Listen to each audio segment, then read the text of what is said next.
సర్దార్ భగత్ సింగ్ జయంతి సందర్భంగా ఇక్కడ భగత్ సింగ్ యువత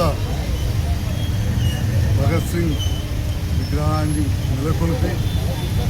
118వ జయంతి సందర్భంలో నివాళులు అర్పించే కార్యక్రమానికి నన్ను ఆహ్వానించిన అధ్యక్ష కార్యదర్శి కార్యవర్గ సభ్యులందరూ కూడా, అదేవిధంగా ఈ ప్రాంత ప్రముఖులు సోదరుడు సర్దార్ లక్ష్మణ్ గారికి, సింగ్ గారికి, షహీద్ భగత్ సింగ్ గురించి తెలియని వారు భారత్లో ఎవరు ఉన్నారు.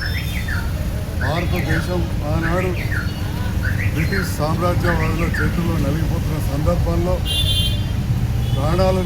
అర్పించిన మహనీయుడు భగత్ సింగ్. మరి ఒకవైపు అహింస మార్గం ద్వారా, రెండో వైపు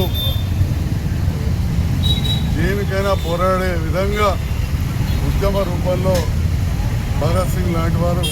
ముందుకు రావడం, వారు ఈ దేశమాత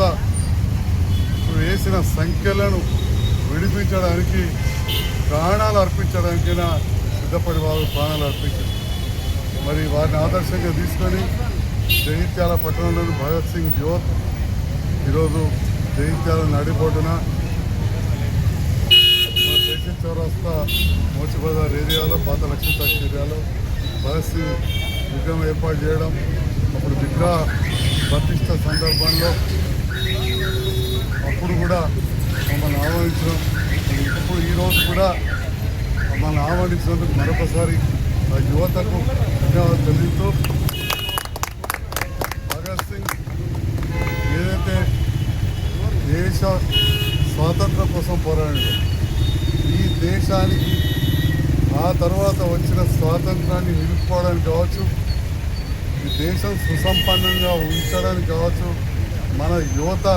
ప్రధాన పాత్ర పోషించాలని చెప్పి కూడా ఈ సందర్భంగా కోరుతూ ఉన్నాం. ప్రపంచంలో అత్యధిక యువత ఉన్న భారతదేశం, ఆ యువత సన్మార్గంలో నడుస్తూ ఎవరి కాళ్ళ మీద వాళ్ళు నిలబడుతూ వృత్తి నైపుణ్యత పొందుతూ మన సంస్కారాన్ని, మన భారతదేశ సంస్కృతిని కాపాడుతూ ముందుకెళ్ళాలని చెప్పి కూడా ఈ సందర్భంగా వారందరూ కూడా నా సూచన చేస్తూ, మరొకసారి యువత ఈరోజు ఇక్కడికి ఆహ్వానించినందుకు ఇక్కడున్న ఆ యువతకు, పెద్దలకు, పాత్రికేయులకు థ్యాంక్ యూ.